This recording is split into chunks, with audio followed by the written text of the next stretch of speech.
Greetings and welcome, everyone. Thank you for tuning in. I am Dr. Catherine Y. Brown.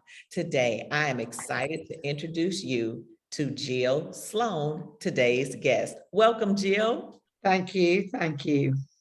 I am so honored and just excited to talk with you today. So, for our viewers around the world, can you please share where you're joining from and just a little bit about Jill so they can get to know you better?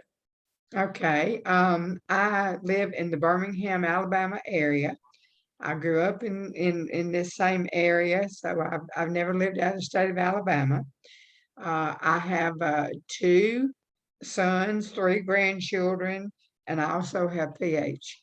But I have through the years I have learned to my philosophy and the words of wisdom that I may say again at the end is that I try to guide it and not let it guide me.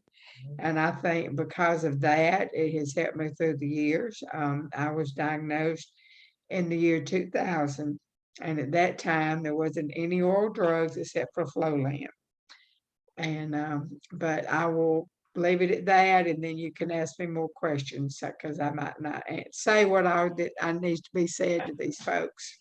Everything that you say is correct. So about your journey, what was the process of diagnosis like? And then what was the process like to get the treatment that worked best for you? Because what I do want people to understand is that it's not a one size fits all, and Right. everything is not going to be the same for each person. So can you maybe tell us about that journey? Yes, I began to swell a lot and got to where I couldn't breathe, and I was overweight, and I kind of thought, well, that's going to be it. But I got to a point where my body was telling me there's something wrong. Went to a pulmonologist, and he sent me to a cardiologist.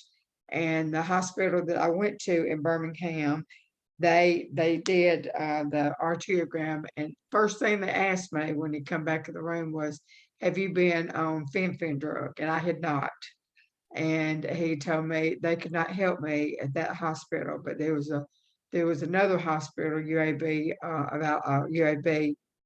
of Alabama in Birmingham, and they were at that time one of the few clinics across the United States that even heard of PH. And of course, first thing you do is you look on the internet and say all this stuff, and I did. And at that time, my life expectancy was like 5 to 6 years. So when I went to the cardiologist, he told me, and I still have him today. I told him before, if you went across the United States, I'm afraid of flying, but I'd come. But anyway, but he asked me, he said, have you read things on the internet? And I said, yes. He said, don't.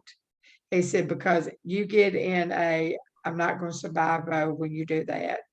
And of course it was new. And he told me, he said, there's a new drug coming. And he said, I'm going to do all the tests to see if you can tolerate Flolan. And I could, but he said, we're going to hold off. So I started on to clear. It was approved by the FDA in 2001, and I started taking February 2002. And to this day, I'm still doing it, but now it's both sent and I have to take. But so it's like, I have friends, you gotta go back to the doctor and get blood. I said, look, I've been doing blood work once a month since 2002. So, but anyway, that was kind of like, and I learned little tips for myself. I like to travel, and I would look on the PH website and make sure if I was in Texas, what was the closest hospital, because they even told me then you're going to go to emergency rooms and they're never going to hear PH.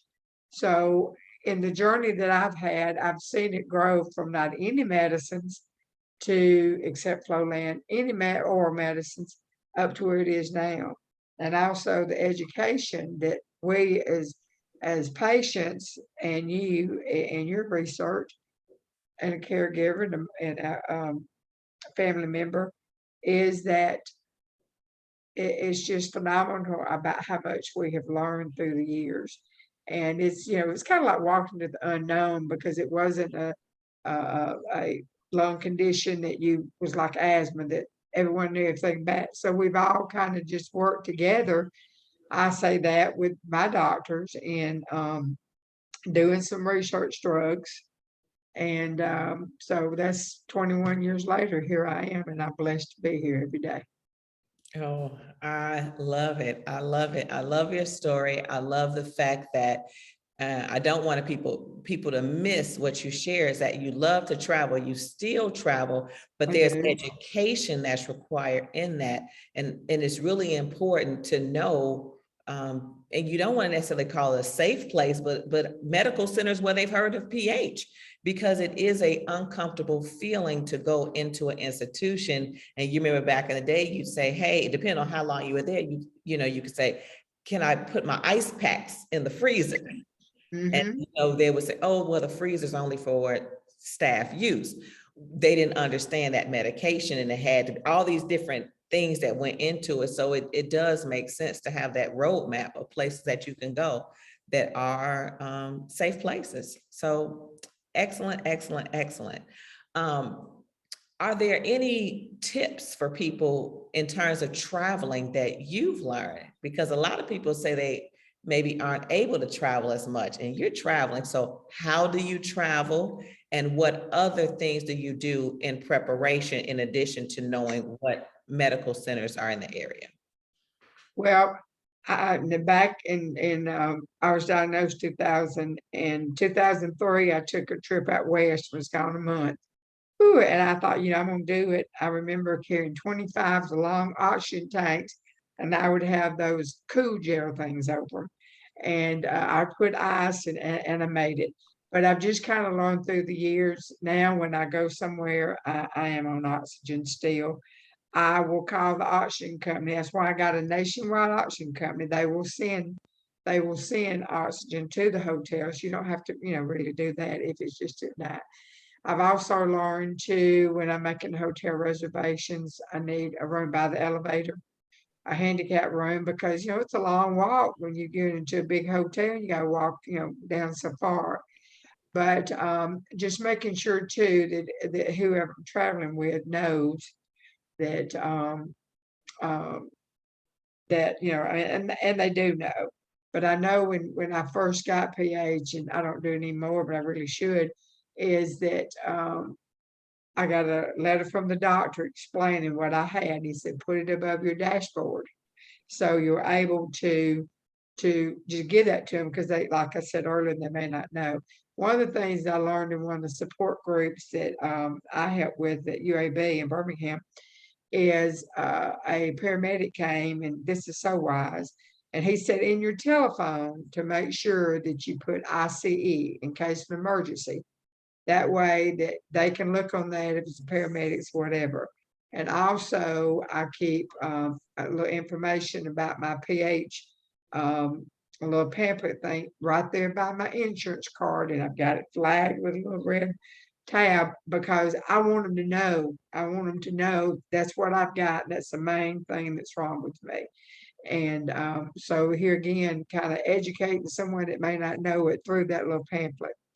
But I don't like to fly. I have flown a few times, but of course, you have to get all the certain kind of oxygen stuff that I choose really not to fly, because I'm still hesitant about being up in the air and needing oxygen. So, but I don't let pH stop me. I've just learned to if I go to Dollywood in Tennessee, I rent a scooter. I've come to realize I can't just walk it. So in order to do it, I get a scooter to go.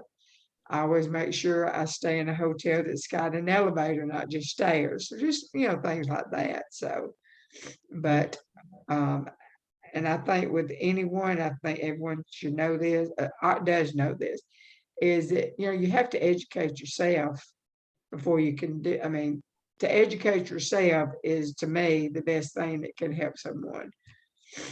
I love it. And so for people, the ICE that Jill mentioned stands for in case of emergency.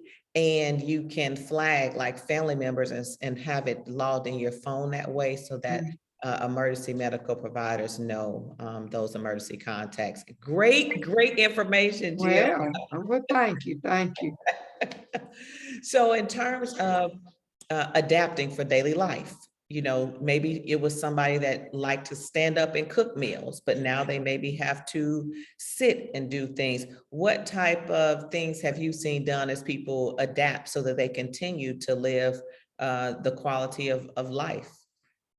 Well, I think part of it, again, is just knowing your own limits within yourself and to stop and take a break if you need to stop and take a break and realize, okay, which is better for me to walk up that incline to get to wherever or go up the steps.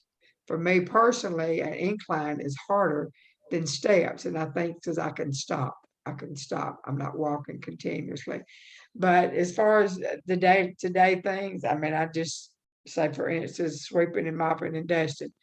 I will sweep one day, I'll mop the next day. I will vacuum, then I'll do that. I can't just say, okay, I'm gonna clean the house. I can't do that.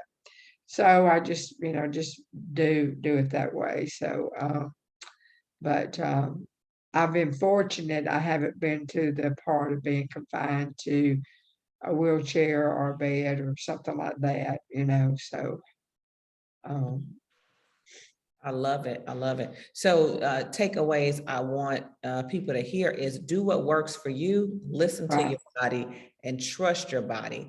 And so if it's better for you to do a ramp versus stairs, do that. If it's better for you to park closer where you can have a shorter distance, or if you need a rolling walker or a wheelchair, everything is okay as long as it's what works for you. And that's the beauty of it.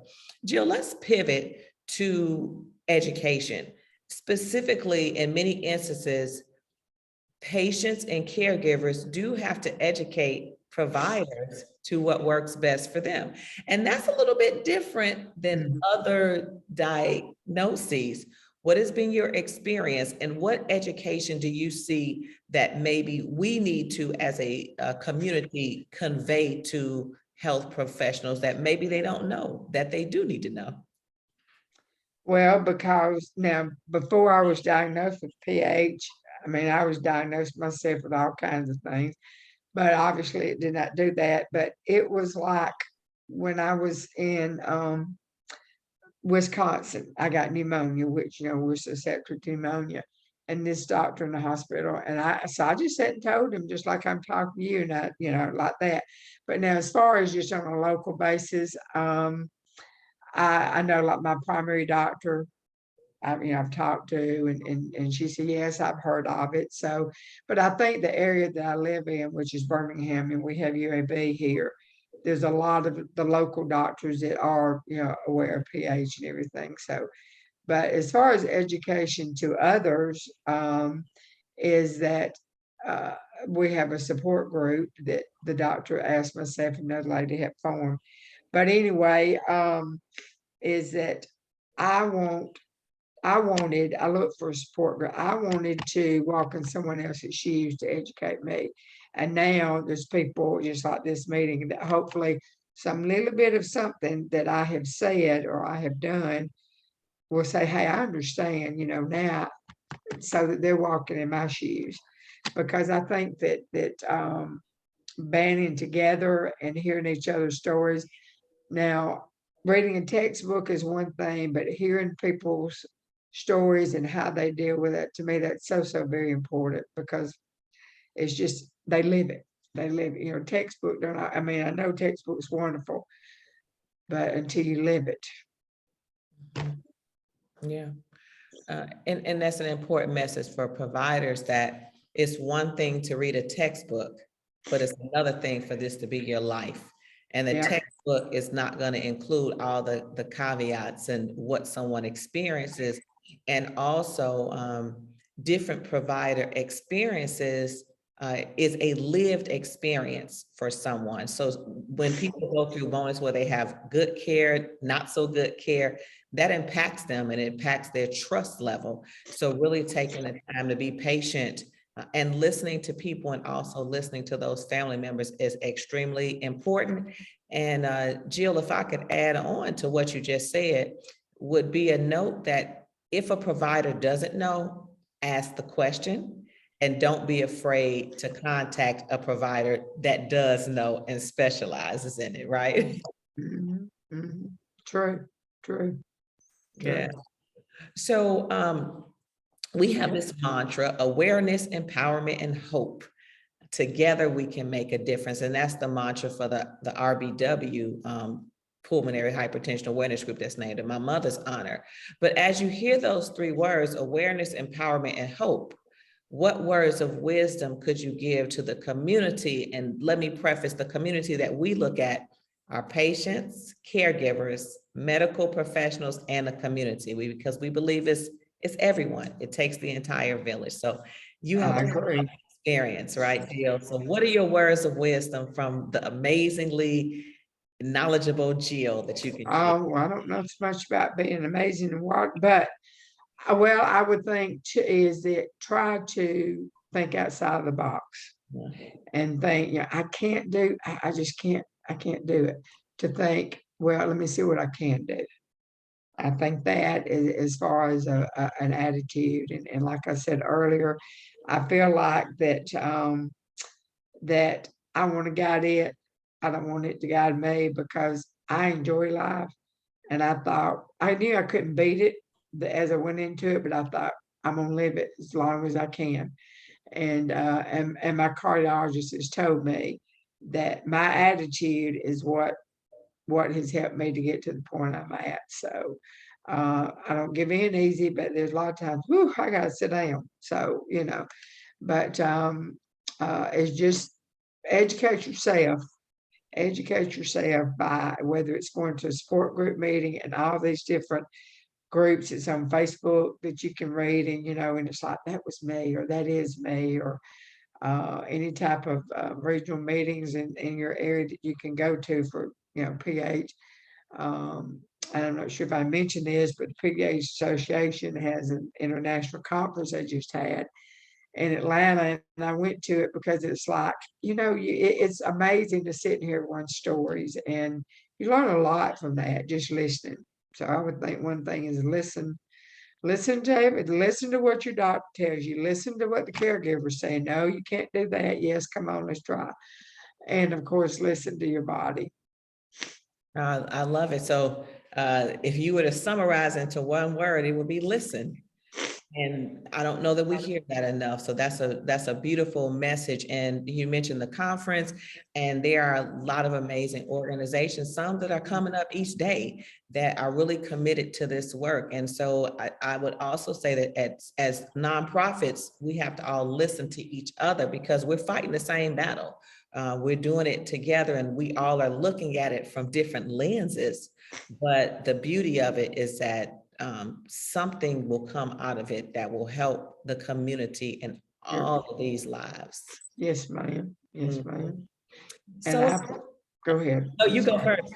I was just going to say, I appreciate the compassion that you have and others that want to help find a cure for PH.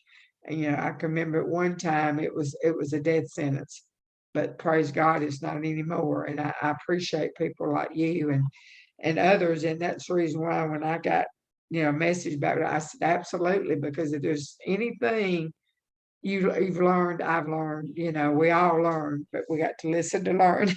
So. I love it. I love it. But I was going to ask you, I know I've asked you so many questions, but That's okay. is there anything that you want to share that I maybe have not asked you that is something that you feel that people need to know? Well, I think one thing is that so many times people are misdiagnosed. And I've heard that quite a number of times where they said it was, I needed to exercise, I needed to lose weight. Well, it's just asthma, different things. But don't give up trying to find, if of course, all of you are, all of us have already been diagnosed with PH, but it's a journey. I know I've heard people say it took them a year, 2 years to be diagnosed. That's a lot of precious time that if it could be, diagnosed, but I don't quite know how how for someone that doesn't have it to think they may have it, other than just more public awareness. So, Yeah, so the fight continues, right? The fight yeah, continues, and we can't give up. And I just want anyone that's watching this to, you're hearing the knowledge from Jill. Don't give up. Even if you're getting information and whatever that is, it's not working, don't give up. Sometimes it is all those other diagnoses, but sometimes it's pH. And right. yeah, and so we have to really fight when we're not getting the proper care. Yeah, yeah. So Jill, I have to say thank you Oh, again you, just for being here. I hope it's not the last time. I'm on a journey to 100 interviews of people listening to the stories, and so you are part of that history and that journey. And I'm so thankful to you and all of the other people who are sharing their stories. I say that this was something my mother wanted to do before she earned her wings, as we say many times. But I know that she and others are looking down because we didn't get a chance to capture all of their voices, right? But we have your voices to archive and share the story, because we know that it's going to get better. It's getting better, and it'll continue to get better. And I want people to know those words and understand that, to continue to have hope. Yeah. well, again, I appreciate you giving me the opportunity to share, and it's a wonderful legacy that your mother's left for you to carry on. Thank you. You're welcome. For our viewers, you have met Jill Sloan. Please like, share, follow this podcast. We want to continue to share the journey, and I'll continue documenting my road to 100. Well, Again, good luck toward that 100.